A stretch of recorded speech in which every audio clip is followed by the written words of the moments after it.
Hoy comenzaremos a hablar de la unidad 4, Origen de la tabla periódica, para la clase de Ciencia, Salud y Medio Ambiente. En esta unidad vamos a aprender a describir los intentos de la clasificación de los elementos químicos, identificar los nombres, símbolos y características de elementos en la tabla periódica, a utilizar correctamente la información de la tabla periódica. Vamos por esta clase. El sodio y el potasio. Son dos macronutrientes necesarios para que el cuerpo humano funcione de manera adecuada. Vamos a hacernos las siguientes preguntas. Investiguen cuál es la función del sodio y el potasio. Luego lo van a buscar en una tabla periódica y se preguntarán qué tienen en común y si esto va a ser una casualidad. Bien. La clasificación antigua de la materia. Desde la antigüedad, los seres humanos hemos clasificado las cosas que nos rodean. La materia, que forma todo lo que conocemos, no es la excepción. Tales de Mileto, del 625 al 546 vivió este caballero, especulaba que el agua era el elemento primordial del que emanaba toda la vida. Tan mal no estaba, ¿no? Sin embargo, más adelante Empedocles propuso que son 4 sustancias primordiales, seguramente lo escuchaste: aire, agua, tierra y fuego, y que la unión de estos 4 elementos en distinta proporción originaba la gran variedad de sustancias distintas que se presentan en la naturaleza.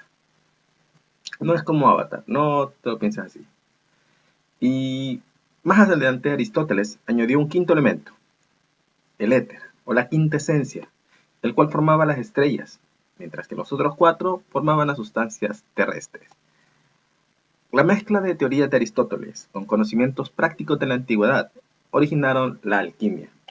Los alquimistas era esta gente rara que suponía que se podía alterar la composición de cualquier sustancia y convertirla en oro, el más valioso de los metales de la antigüedad, y aún sigue siendo valioso. Durante siglos los alquimistas intentaron encontrar la llamada piedra filosofal. Sí, te suena de Harry Potter, lo sé. Y que se creía que transformaba el oro en sustancias que tocaba y a la que atribuían propiedades maravillosas y mágicas.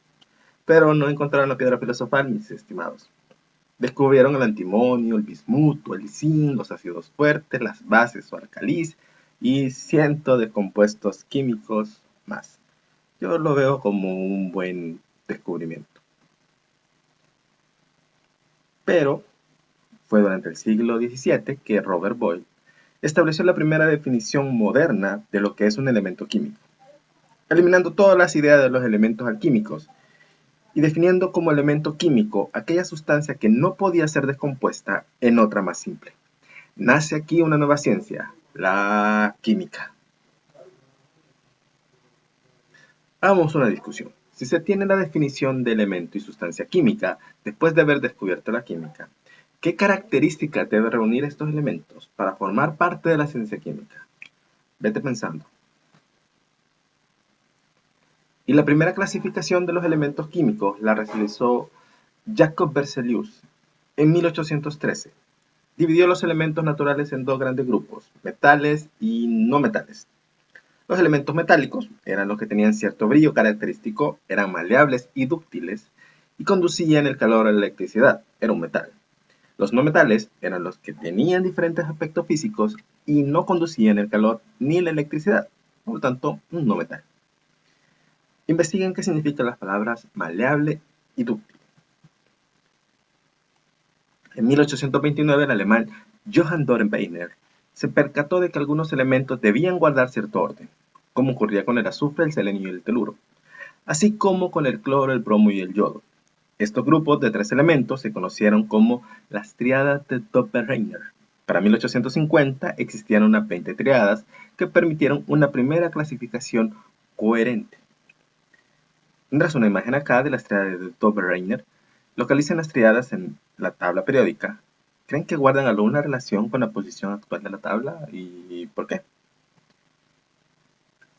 Entre 1830 y 1860, el químico francés Jean-Baptiste Dumas clasificó los elementos en metales y metaloides y estableció 5 familias.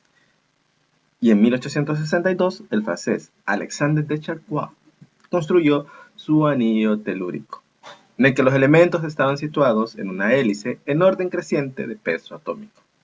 Sin embargo, debido a su complejidad, no se extendió su uso.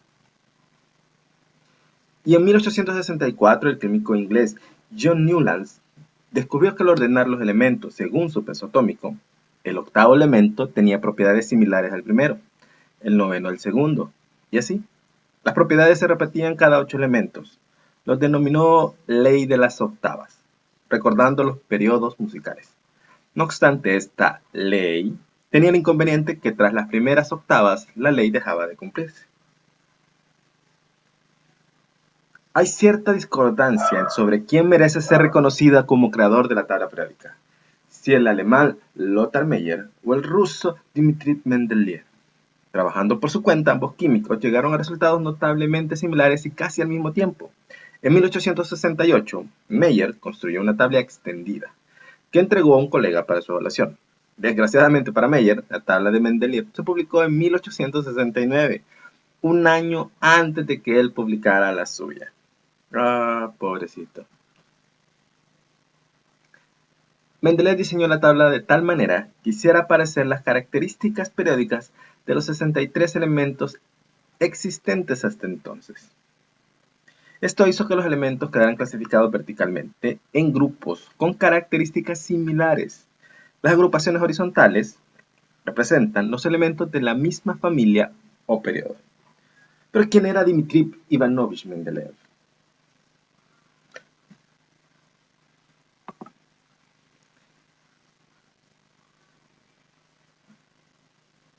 Dmitri Ivanovich Mendeleev nace el 8 de febrero de 1834 en Tobolsk, actualmente Rusia.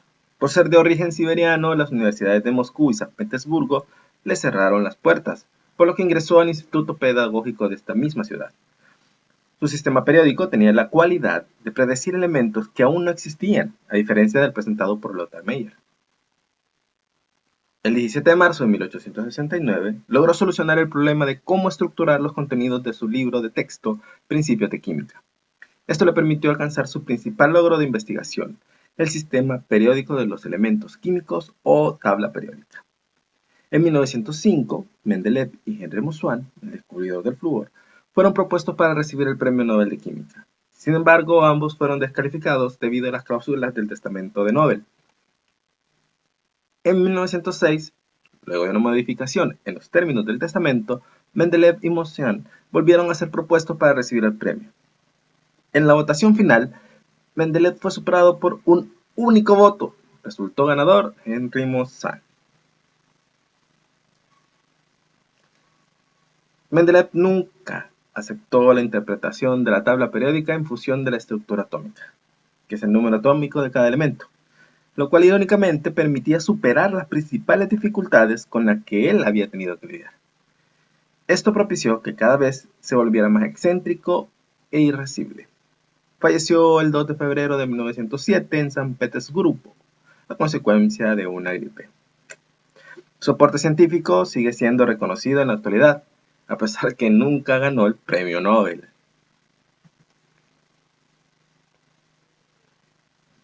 Para poder aplicar la ley de la periodicidad, Mendeleev tuvo que dejar ciertos espacios vacíos en la tabla.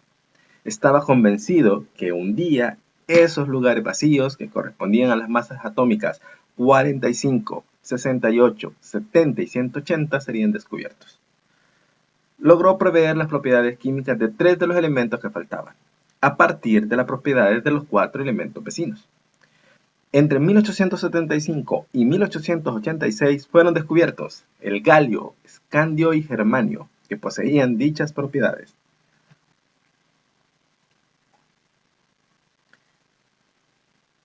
Y en el siglo XX, gracias al estudio de Henry Moseley, se descubrió que las propiedades de los elementos varían periódicamente con sus números atómicos o carga nuclear. Esto originó el planteamiento de la ley periódica moderna, que dicta lo siguiente: la propiedad de los elementos son función periódica de sus números atómicos. Más claro, imposible.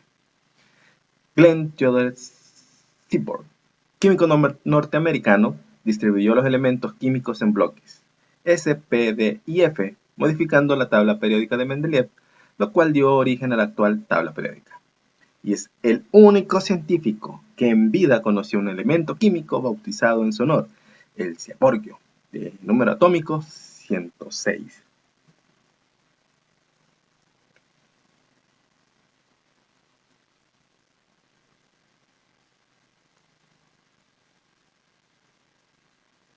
Para entender por qué se repiten las propiedades de los elementos a intervalos regulares, es necesario examinar la configuración electrónica de cada uno.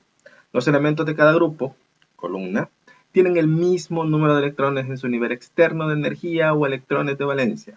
Por ejemplo, el germanio, que es número atómico 32, tiene 4 electrones de valencia, y el silicio, número atómico 14, tiene 4 electrones de valencia en su capa de valencia, que son la misma cantidad. Mismo número de electrones de valencia es similar a la forma de reaccionar con otros elementos, por lo tanto tienen características similares.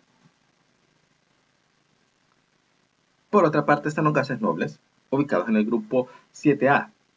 Tienen la característica de ser monoatómicos. Por esta razón, usualmente son conocidos como gases inertes. Para que tengas una idea, gases nobles viene de que no interaccionan con nada. ¿Cuál fue el descubrimiento que cambió este término y por qué? Discutan los resultados en la clase, mis estimados. Y eso es todo por hoy. Gracias por unirse al canal de Clase Conciencia. Nos estaremos viendo más adelante, pero ahora ya tienes idea de cómo se originó la tabla periódica. Nos vemos e investiga tus resultados.